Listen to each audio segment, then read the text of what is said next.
भूमिपूजन पायाभरणी पंतप्रधान नरेंद्र मोदी यांच्या हस्ते होणार आहे।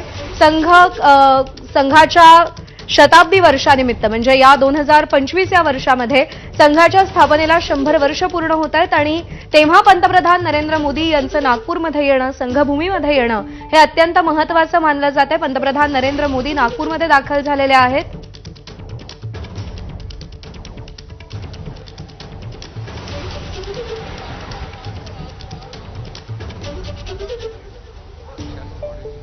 हॅलो हॅलो पंतप्रधान नरेंद्र मोदी यांचं नागपूरमध्ये आगमन झालेलं आहे आणि यानंतर ते हेडगेवार स्मृती मंदिरामध्ये जाऊन तिथे समाधीस्थळी दर्शन घेणार आहेत।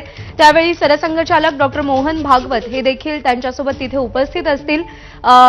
हेडगेवार स्मृती मंदिराचे जे सध्याचे अध्यक्ष आहेत ते भैयाजी जोशी हे पंतप्रधान नरेंद्र मोदी यांचं स्वागत करणार आहेत। सरसंघचालक डॉक्टर मोहन भागवत हे माधव नेत्रालयाच्या पायाभरणीवेळी उपस्थित असतील असं कळत होतं, पण एबीपी माझानं बातमी दाखवली होती की संघ मुख्यालयात म्हणजे हेडगेवार स्मृती मंदिरामध्ये सरसंघचालक मोहन भागवत पंतप्रधान नरेंद्र मोदींसोबत असतील। त्या बातमीवर शिक्कामोर्तब झालंय। तुषार कोहळे आपल्यासोबत आहेत। तुषार, मोदी नागपूरमध्ये पोहोचलेले आहेत।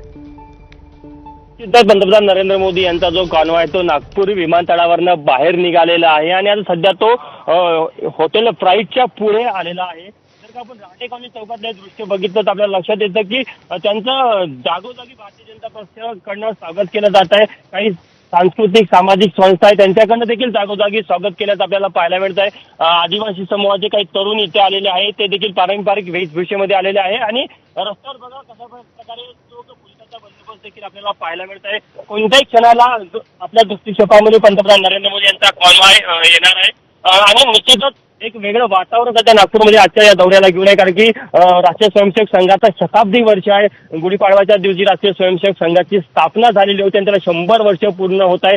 त्यानिमित्त पंतप्रधान नरेंद्र मोदी यांचा जो नागपूरचा दौरा आहे ते रेशीमबागच्या स्मृती मंदिराला भेट देणार आहे। त्यामुळे तो देखील एक ऐतिहासिक क्षण आहे आणि निश्चितच या दौऱ्याच्या माध्यमातून एक वेगळा मेसेज देण्याचा प्रयत्न निश्चितच संघ परिवार असेल किंवा पंतप्रधान नरेंद्र मोदी असेल त्यांच्या माध्यमातून दिला जाणार आहे। सोबतच पंतप्रधान नरेंद्र मोदी यांचा जो स्मृती मंदिरानंतरचा जो दौरा आहे तो आपल्याला दीक्षाभूमी इथे पाहायला मिळतो। त्यानंतर माधव नेत्रालय आहे, माधव नेत्रालयाच्या कार्यक्रमात ते जाणार आहे। आपण बघू शकतो की काही वाहनं आपल्याला समोर येताना दिसत आहे। कॉन्वॉयच्या पुढची जी पोलिसांची पेट्रोलिंग वाहनं असतात ती आपल्याला दिसत आहे आणि राहटे कॉलनी चौकात हे थेट दृश्य आपण बघत आहे। त्या पाठीमागे आणखी काही वाहनं दिसत आहे। त्यामुळे आता पंतप्रधान नरेंद्र मोदी यांचा कॉन्वॉय हा साधारण अजनी चौकात आल्याचं आपल्याला दिसत आहे आणि निश्चितच एक ऐतिहासिक असा हा क्षण आहे नागपूरकरांसाठी असेल, राष्ट्रीय स्वयंसेवक संघासाठी असेल। जर का तुम्ही बघितलं बघा पंतप्रधान नरेंद्र मोदी यांचा कॉन्वॉय आता आपल्याला येताना दिसत आहे आणि निश्चितच त्यांची जे वाहनं आहे त्यांचा जो सुरक्षेचा घेरा आहे त्या घेऱ्यामधनं ते आपल्याला जाताना दिसत आहे आणि जागोजागी पंतप्रधान नरेंद्र मोदी यांचे नागपूर शहरामध्ये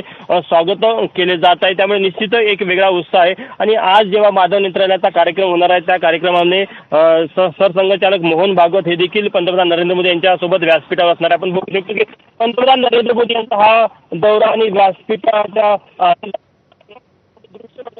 नागरिकांना ते हस्तांदोलन करत आहे। इथे ज्या प्रकारे पंतप्रधान नरेंद्र मोदी यांनी नागरिक कार्यकर्ते असेल, वेगवेगळ्या संस्थेचे पदाधिकारी असेल त्यांच्या जेव्हा स्वागतासाठी त्यांना इथे स्पॉट दिला होता तेव्हा पंतप्रधान नरेंद्र मोदी यांनी हात दाखवून त्यांचं स्वागत केलेलं आहे। निश्चितच आपण थोडं पुढे जाऊन ज्यांना इथे संधी मिळाली होती उभं राहण्याची त्यांना आपण विचारूया आणि त्यांच्या काय भावना आहे आपण हे देखील जाणून घेऊया। निश्चित